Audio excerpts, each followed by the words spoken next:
У эфіры «Рацыя», мяне завуць Евген Волошин. На сувязі са студыяй аналітык, прадстаўнік грамадска-палітычнай ініцыятывы «Беларусь 2.0» Сергей Бульба. Вітаю. Прывітанне, да, прывітанне. Ці скінуць Лукашэнку, ці ўцягнуць Беларусь у вайну, гэта рэальныя перспектывы. І давайце пагаворым пра важныя дэталі, на якія, магчыма, не кожны звяртае ўвагу проста таму, што стомлены, але вельмі дарма. Рацыя. Пасля 2020 года у Беларусі всплыло рознае лайно. Ну і працягвае, значыцца, як на пляжы ў Анапе, всплываць все новае і новае, тое, што ўсплывае на вадзе.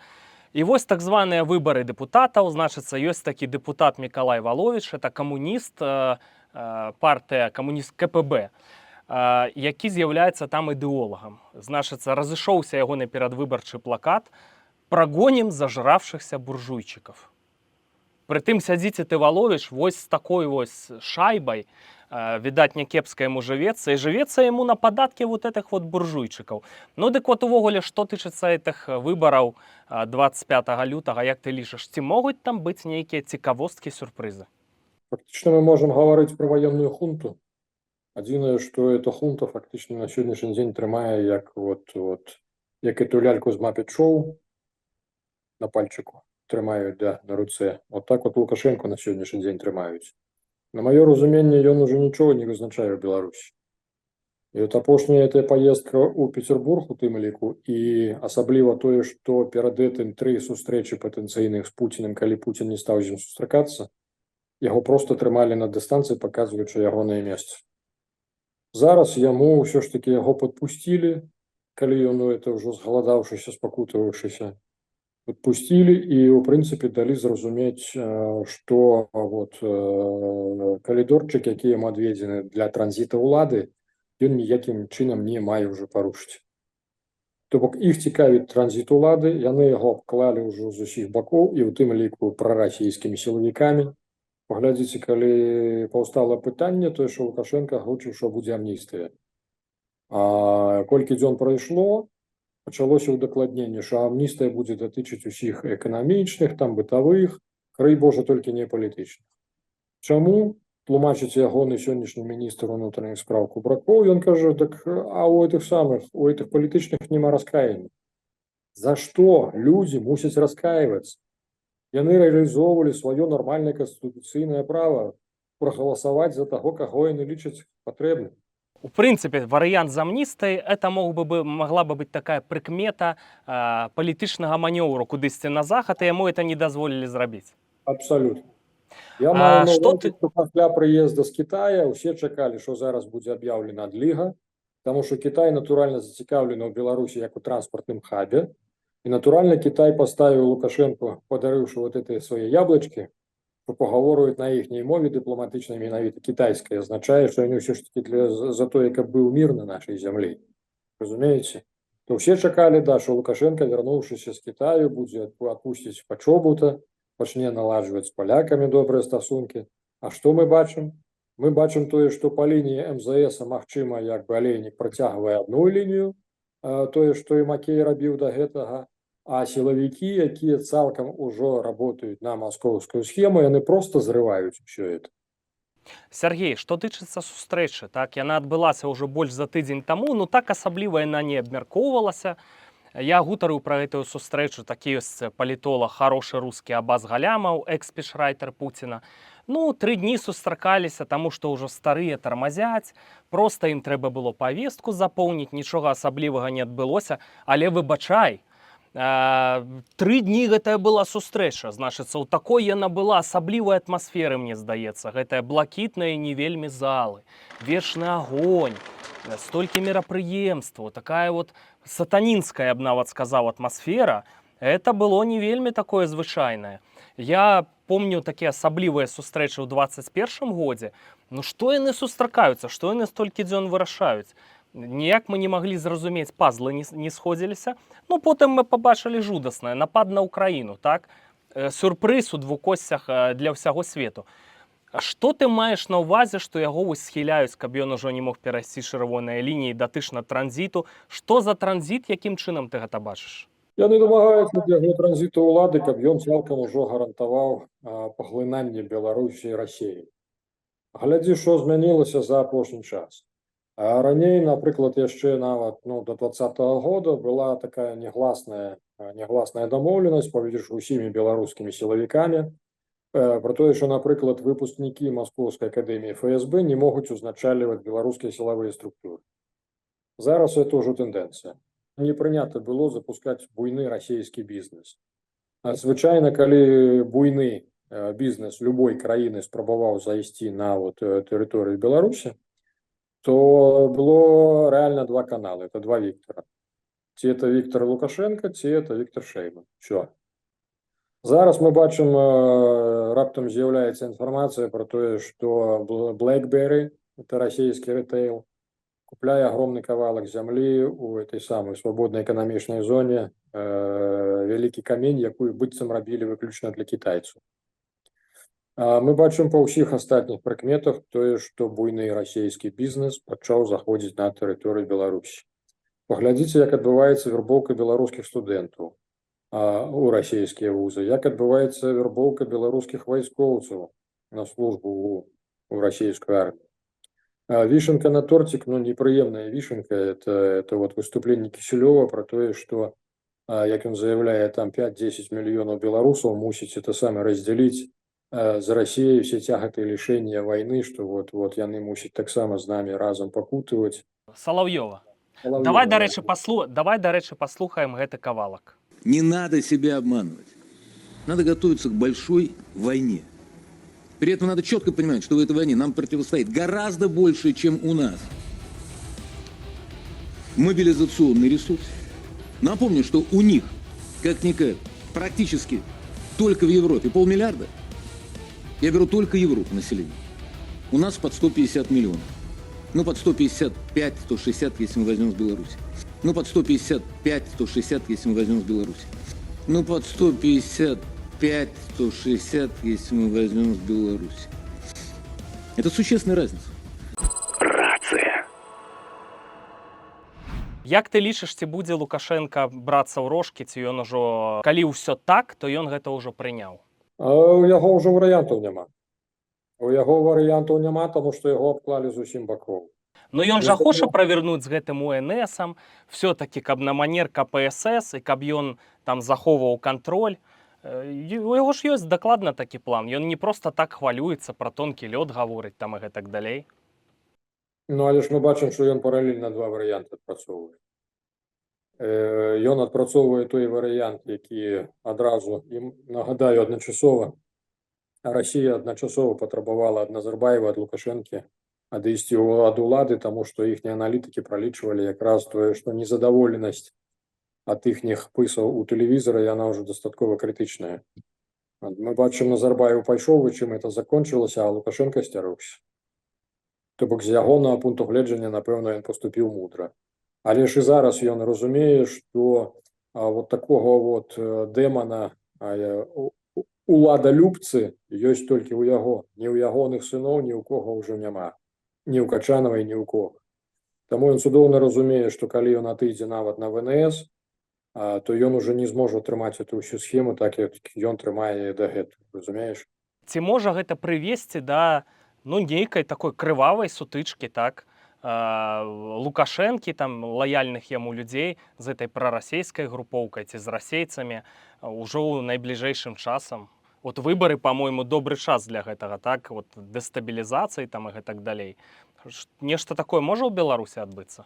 Пакуль што на гэтыя выбары сумняваюся. Яны надта зараз абвастраюць, яны жысцяць, што называецца. Пачалі хапаць нават тых, хто не выходзіў у 2020 годзе, нават да гэтых дабраліся. То бок яны паднялі старыя спіскі КДБшныя, яны пачалі тузаць усіх, хто з іхняга пункту гледжання небяспечны. Так што зараз я сумняваюся, што люты месяц стане нейкім, скажем так, вызначальным у гэтым плане.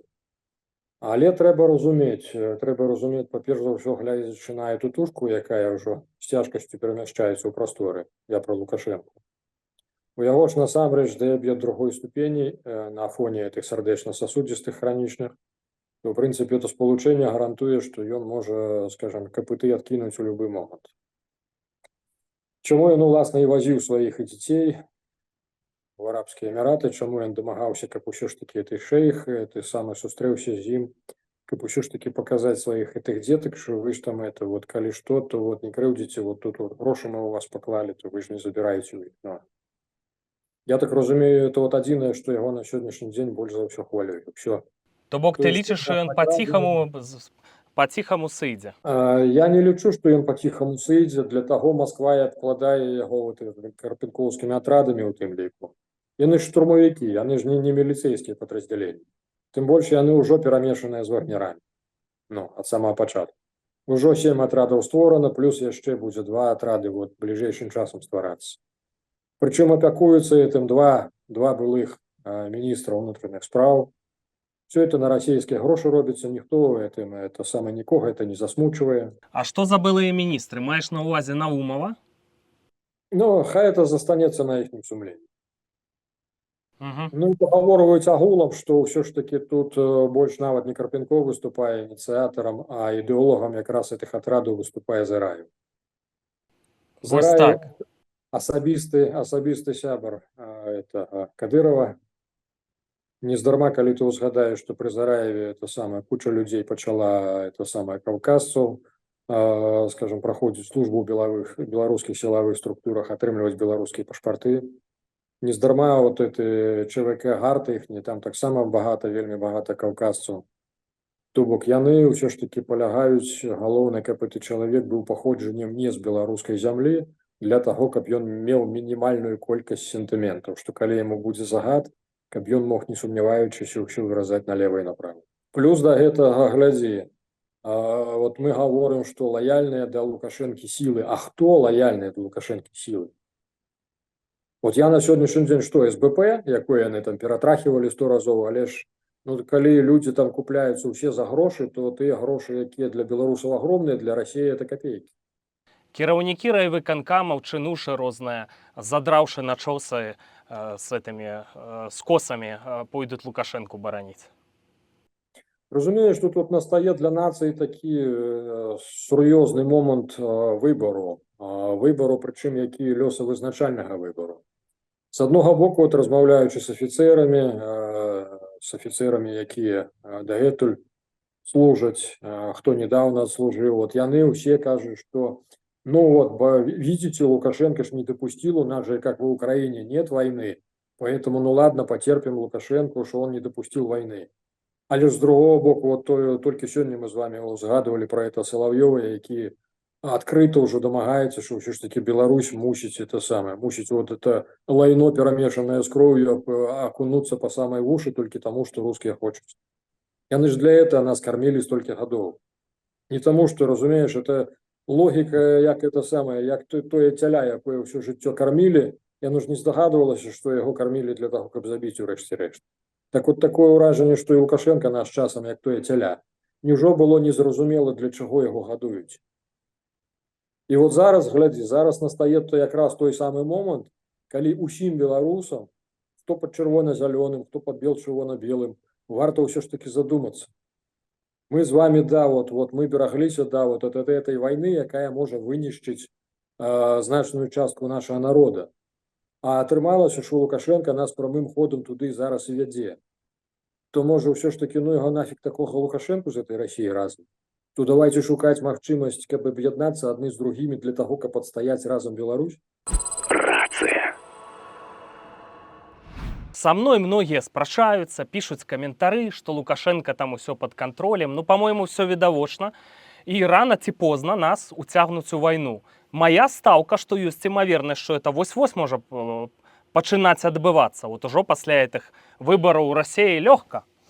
Ну, грэх просто расейцам не скарыстаць беларускую тэрыторыю. Мы ўжо з табой размаўлялі, вось Сувалкаўскі калідор. Ідзі заходзь, займай плацдармы, так, наўпрасткі Польша. Ва ўкраіне адбываецца зараз немаведама што, прыкметы палітычнай дэстабілізацыі, гэты канфлікт па лініі Зеленскі-Залужны. Мала чаго добрага. А спакуса ж яна ёсць. Да Кіева можна дабегчы за адзін дзень. калі ты хутка бегаеш і марафонец, так? У тыл украінскім войскам зайсці туды вось да гэтых заходніх межаў, ну, напэўна, іх падбівае. Ёсць такая спакуса хутчэй вырашыць праблему, так? У сэрца Украіны, у Кіеў трапіць. Нейкія дзеянні будуць адбывацца, но як ты лічыш, ці высокая імавернасць, што Беларусь уцягнуць у вайну? Я лічу, що висока ймовірність, що білоруси утягнуться у війну, але ж не на український накірунок. Я лічу, що якраз от этой карпенковські отряди, яны з одного боку є гарантом того, що Лукашенко проведе транзит улади так, як хоче Росія, раз. А з другого боку, яны ж гадуються, я повторюся, яны несуть ідеологію штурмовиків. То бок їх не гадують для того, каб яны разганяли демонстрації чи пільнавали турми, як это належить это самое войскам, внутренним войскам. Конвойникам у народе простей называли, да. Гадують менавіта як штурмовиков. Ну. Тому я не здивлюся, повторюся, что вот якраз Лукашенко может доведаться, что вот этой Карпенковой яны где-нибудь уже в околицах Вильни там захопливают что-нибудь. И он про это доведается так, как мы с вами с телеграм-каналом. Его уже никто запытываться не станет.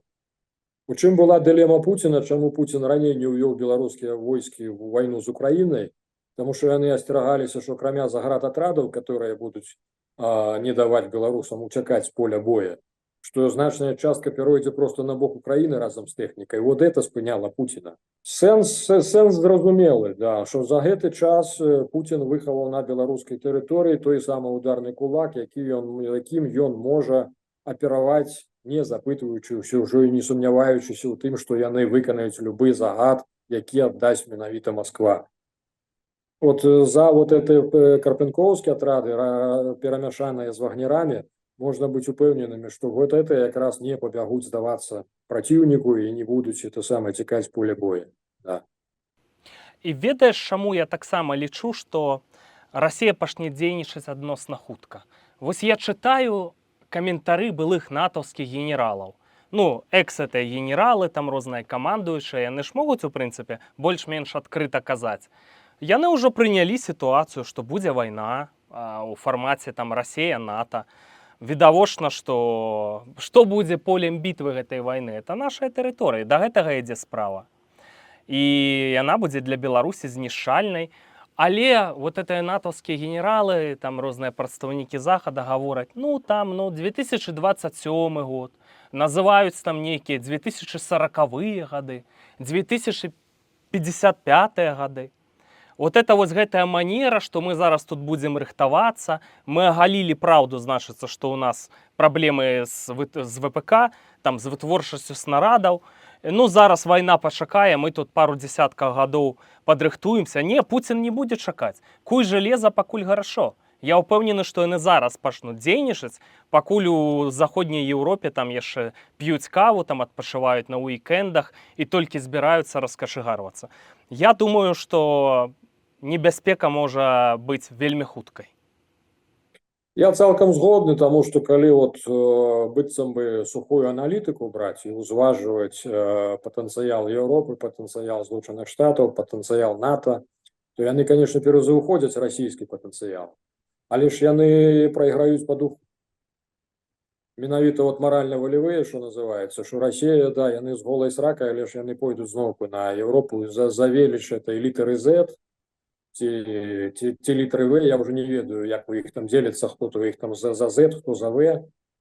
Але ж, ну, шчыра кажучы, вот калі гледзячы на вот это Z, В і самога Пуціна, то увогуле, ведаеш, ну вот калісьці ў гісторыі, калі вывучалі Сталіна, Гітлера, то падавалася, што, разумееш, да, это кепскія рэжымы, это чалавека-ненавісненскія, але ж там была ідэалогія. А зараз, гледзячы на пуцінскі фашызм, ну это просто, это нейкая пародія нейкая, ці што. Дык і нават гэтага вот этим русским на іхнія слабыя мазгі хапае для таго, каб ісці паміраць за эту літарку Z. Это я не ведаю, это вот у моей голове это не умяшчаецца. Ну, жыў які-небудзь умоўны якут, не бачыў у жыцці асфальта, такое нават бывае, а тут раз, угалечыў поўнай, жудаснай, і тут раз на $2500 заробак. Ух, якая это для іх матывацыя. А праблемы там у галаве з пірамідай Маслоў, з каштоўнасцямі вельмі сур'ёзныя. Вот. І адбываецца падобнае. Вось адкуль гэтая матывацыя бярэцца. Плюс заградатрады там, накачка ідэалагічная. Все это працуе. Тое самае яны, напэўна, будуць ужываць і ў Беларусі, калі беларусаў пагоняць. Хітры беларус, ён жа зброю, канешне, хацеў бы развернуць. Вось тут могуць гэты вайсковы кантынгент змяшаць, каб не маглі змовіцца, выставіць заградатрады, і куды ты дзенешся? Да, это сур'ёзная праблема. Я таксама кажу, вот эта доктрина, яна ў першую чаргу небяспечная тым, што плануецца інтэграцыя якраз беларускіх сілавых структур у склад вот этой адзінай групіроўкі войск. А рускія зразумелі, што беларусамі можна кіраваць, калі ты ў яго сядзіш на шыі. А дагэтуль яны рэкамендавалі, вот, наколькі я ведаю, 22 год, яны ўсё ж таки рэкамендавалі, паглядзеўшы, што было некалькі стычак, якія публічна не агучваліся. І беларускіх афіцэраў у тым ліку на зіндан кідалі, на яму кідалі, русакі набіўшы морды, да. Беларусы это сцярпелі. Але ж па выніках, у прынцыпе, ваенная контрвыведка расійская ўсё ж таки рэкамендавала не змешваць, каб не было гэтых канфліктаў пастаянна. А на сённяшні дзень яны пачалі заходзіць як бы знутры, што называецца. Разумееш, вот это самае небяспечнае. Рация. Калі можа настаць момант, што беларусы абудзяцца і пачнуць дзейнічаць, выступяць супраць Расіі і іхных пасобнікаў? Таму што народ наш все-таки, я лішу, людзі вельмі разумныя, прагматычныя. Настане гэты момант, калі это можа быць? Разумееш, самае галоўнае, каб это не позна было. Таму што дагэтуль багата хто лічыць, што, ну вот, я узгадываю 2014 год, а у нас у жніўні месяцы, 5 жніўня, што называецца дзень п'янага курсанта, это самы дзень, калі мы прыймалі прысягу калісьці, у нас было 25 гадоў, як мы атрымалі лейтэнант. І прыехалі нашы аднакурснікі з Расіі, з Украіны. І ты ведаеш, то самае, вот мяне здзівілі тады глыбока дзве рэчы. Па-першае, ўсё з нашых русакоў ніхто не радаваўся, што ура, Крым наш, нават выпіўшы гарэлкі. Я ўжо пачаў здзіўляцца, я кажу, хлопцы, а чого вы не радуецеся? Это ж для вас зроблена. І же не, это зроблена не для нас, а для охранников и для уборщиц, это им положено радоваться. Ты, кажу, згадай, що у нас конкурс був 6,5 чоловік на місце, і ти розумієш, що ми якби надто розумні, каб этому радуватися. Это про якую вучэльню размова? Мінське візу було, 9 кілометр так званий. Да. А другое, што здзівіла вот размове менавіта з беларусамі, якія на той момант уже некаторыя з маіх там былі палкоўнікамі, вот яны, я калі гаварыў, што кажу, разумееце, што мы наступныя? На што мне хлопцы так это... Ай, Серега, не дуры голову. Там типа, там Рыгорович порашает, он это типа справится, он порашает. Так вот мы уже дошли до той ступені, калі уже все уже поздно, разумеешь? Уже трэба, вот якраз, калі мы хочам захаваць Беларусь, то уже трэба задуматься, что Россия нясе войну, и она не пронясе яе мимо, и она уже хоча нас уключить вот сюды. Тому, разумееш, вот час якраз разумным людям, якія ў тым ліку ў сённяшніх сілавых структурах, сабрацца з адэкватнымі людзямі, з тымі, хто, да, я, напрыклад, лічу сябе, да, я прадстаўнік бел-чырвона-белага, безумоўна, я это не хаваю, я літвін, да. Але ж вот той выпадак, калі я згодны з нармальнымі афіцэрамі пад чырвона-зялёным, абмяркоўваць, як нам разам адбараніць Беларусь ад этой России, каб эта Россия не принесла войну на нашу землю. Ты ведаеш способы? Як можна пазбегнуць этой катастрофы? По-моему, ўжо все зроблена для того, каб ніякія структуры не маглі сфармавацца, каб больш трох не збіраліся нават афіцэраў і каб нічога нельга было прадпрыняць. Я разумею, про что ты говоришь, але ж, но я разумею другое, что, по-моему, той самый Лукашенко, чему Россия так яго шчыльна обкладае, каб ён не соскочыў з этого транзиту, потому что разумею, что ён таксама можа это самое, яшчэ пару выбрыкаў зрабіць. Таму я ўсё ж таки спадзяюся на тое, что Беларусь, як вот душа беларускага народу, калектыўная душа, яна ўсё ж таки, ну, мае патэнцыял, і яна ўсё ж таки здольная. І калі мы ўсё ж таки падымемся разам менавіта, да, паўтараюся, для таго, каго Беларусь важная, вот у нас яшчэ ёсць шанс, да. Што паслужыць вот той вот искрай, я не ведаю. Але ж беларускім афіцэрам хацелася б нагадаць лёс украінцаў, якія здрадзілі прысягі свайму народу, якія перайшлі на бок Расіі, калі здавалі Крым. Дзе яны ўсе служаць? Думаеце, на цёплым У пабярэжжы? холодных рэгіёнах, самых холодных. Отож, от і я звяртаюся до беларускіх афіцэраў, рыхтуйцеся, калі вы здрадзіце, що ви поїдете Мурманск, Камчатка, Чукотка, это вот тое, що вас чекає. Тому що всі ведають, що здрада треба усім, а здрадники не треба нікому. Так от ви для їх будете здрадниками, для яких не можна довіряти. Яны будуть розуміти тое, що коли ви здрадили один раз, то ви здрадите і другий раз. Сергей, як ты лічыш, што тычыцца тэрмінаў? Все-таки вось гэта вайсковая заваруха ужо па поўнай праграме, калі яна можа ў Беларусі пачацца, ці тут немагчыма прадказаць нейкія даты? Разумеешь, каб это самое, каб беларусы были уже утягнуты, им бы давно уже пришлось робить выбор, где это самое, лепш дома, это самое, обновить конституцийный лад, поднять бунт супраць этой незаконной улады, ці загинуть недзе на фронте за эту літарку Z з літаркай В. No. То бок і зараз яны это цудоўна разумелі, а вот зараз, чаму яны хочуць, яны ўсіх адразу хочуць уже ўзяць за прычыннае месца, а не толькі вот некаторых. І разумееш, вот тут вот тады паўстане пытанне, што вот гэць вот этих трэба будзе Карпенковых, Вальфовічаў, это якраз сілавікам самім вырашаць. А далей ужо нам разам з імі збірацца і вырашаць лёс далейшай Беларусі і як нам адбіцца ад Масквы. Толькі адзіны варыянт бачу, ўсё. У чарговы раз слухаў там адзін з выступаў Зянона Пазняка. Все-таки гэта чалавек, я вельмі пільна сачу за тым, што ён гаворыць, таму што слухаю там відэазапісы 96-го года на украінскім тэлебачанні, і ён ужо тады у дэталях прадказаў сённяшнюю сітуацыю. А Пазняк вельмі аптымістычна настроены, ён упэўнены, што найважнейшае ўнутры Беларусі і што з'явяцца новыя нацыянальныя лідары, дзякуючы вось гэтай сітуацыі. Но як ты думаеш, вот это новыя нацыянальныя лідары, пра якіх мы не ведаем, з якіх ведомстваў, увогуле, з якіх груп беларусаў унутры краіны яны могуць узяцца? Што это могуць быць за людзі?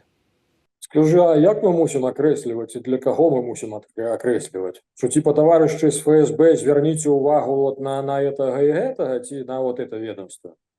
Яны і так зважаюць, як бы так вот па тых кулуарных внутраных міліцэйскіх тых жа размовах. Яны заўсёды лічылі, што ні адзін міністр, ні ягоныя намеснікі, ні абласныя і яго намеснікі не прызначаюцца без згоды Масквы. Разумееш? То бок вот табе, яны заўсёды пільнавалі менавіта Міністэрства ўнутраных спраў, таму што разумелі, што яны якраз на месцы жывуць, і яны могуць мець, скажем так, адзіны погляд на вот будучай этой зямлі, разумееш? Яны іх больш асцерагаліся, чым Міністэрства абароны. Але ж я не выключаю, што ў глыбіні Міністэрства абароны от верхушку, по-моему, няма пра што гаварыць. А якраз сярэдняе афіцэрскае звяно, якія якраз гадаваліся пры Беларусі, я думаю, што вот цалкам верагодна, што менавіта там з'явяцца сур'ёзныя, моцныя духам, якія возьмуць на сябе адказнасць за лёс радзім. Сергей, дзякуй табе вялікі за ўдзел у гэтай праграме. Шаноўныя сябры, ну вы бачыце, мы салідарныя з Сергеем Бульбам, што трэба рыхтавацца да найгоршага. Тут могуць быць і іншыя сцэнары. Такого кшталту, што калі Лукашенко пачне там брацца ў рожкі, там ці нейкія іншыя групы, ну не пойдуць там вот на сканчэнне працэса анексіі, ці паспрабуюць там не ўцягвацца ў вайну насуперак расійскім планам, што тут ёсць і эканамічныя лейцы.